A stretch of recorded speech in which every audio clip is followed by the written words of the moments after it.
Hello, mahalo as we look at OKO Grab Art number 15. I like 15 and 16 because instead of being grab arts from the front, this is introducing a rear, or what we call red zone. Our opponent's coming at us from 6 o'clock. I can't even see him peripherally. So green zone is between 1:30 and 10:30. Then yellow then starts at that point and goes to 4:30 and 7:30.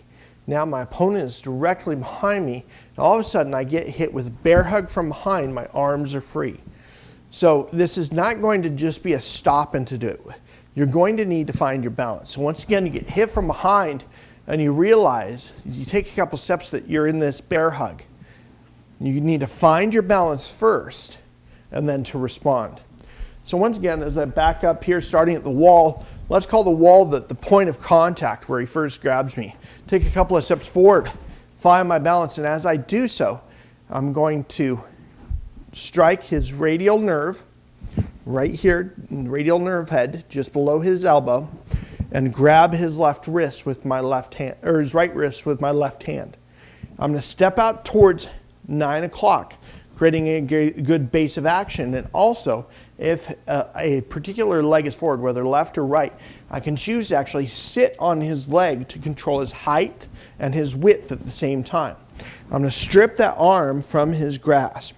My left foot is now going to take a step towards 130, increasing the distance. Now I actually have an in-air and in-transition arm bar.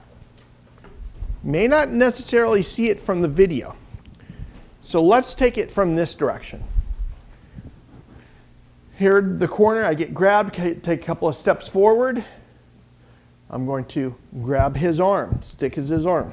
I'm going to press at the radial head, grab his wrist with my left hand. Make sure I get my balance, sit on his leg if I need to. At this point, as long as he has control of the arm and he's not pushing you around into the next wall, you have a moment to jostle. I'm going to rotate my feet, hips, and shoulders towards 1 o'clock because that's my path of travel. I'm going to make sure I've got a hold of that hand, and now that his arm is in my control, I'm going to step towards 130, but notice what I purposely do. I'm going to bring it up to my shoulder. Now I have 3 points of contact. My armpit, my body, and my hand controlling his wrist. From here, I actually have an in-air arm bar to control him.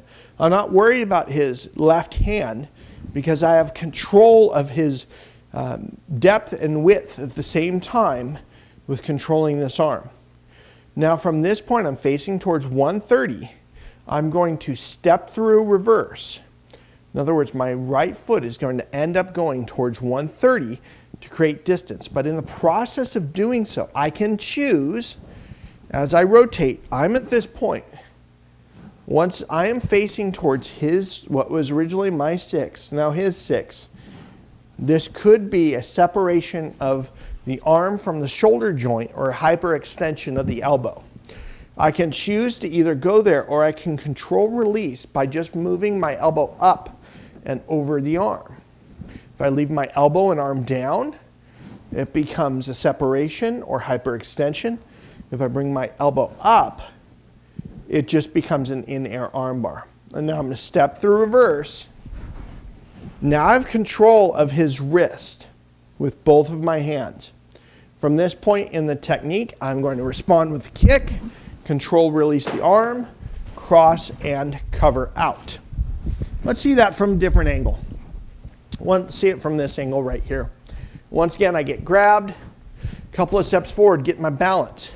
Step, press on the radial head, release the hand. I'm going to step towards 130. This point right here, I have control of his arm and his height and width. I'm going to control release as I step through reverse. Notice this distance. I have control of his wrist. It's an in-air arm bar. If I just shimmy, I can continually keep him off balance and keep his head down towards the ground.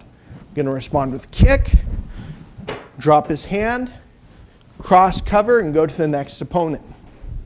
So what lessons, concepts, principles do we have here in Grab Art number 15? Number one, this is rear bear hug, arms are free. we have using what we call marriage of gravity. When I step out towards 9 with my left foot, I'm actually using gravity to my advantage and the unexpected drop in height and weight to affect him. We have the strike towards the radial nerve head, whether that's your fist or using your thumb to press in. Or if you really want to not be nice, you can mako this. In other words, if this is his right hand around me, you can press on the radial nerve head. And then once you find the ulna bone, just slightly above the ulna bone is the beginning of the muscle that goes across the top of the arm. You can dig your nails into and underneath that muscle as you're still pressing on the radial head. All you need to do once you've gripped is to rotate, like you're opening the door, using that rotation to rotate the arm. There's 3 points of contact. Once again, I have his arm up beneath my armpit, whether I continue to contact with my hand or not, I've got armpit, body, and wrist. We have borrowed balance and borrowed force. How do we have borrowed balance? Once he grabs and I sit, I can actually borrow his balance.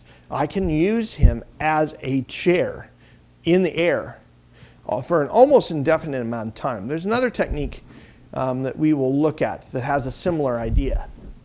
And once again, we have the push-pull. And as I'm rotating, I have this push-pull with my body in these 3 points of contact. If this is his arm, I'm doing this to his head as I'm rotating. As we have this in-air push-pull. Instead of with my hands, now it's my left hand and the right side of my body that is pushing and pulling at the same time. A lot of fun stuff in Grab Art number 15. Stay tuned for 16 as we actually look at the half Nelson. With that, aloha, mahalo, and live pono.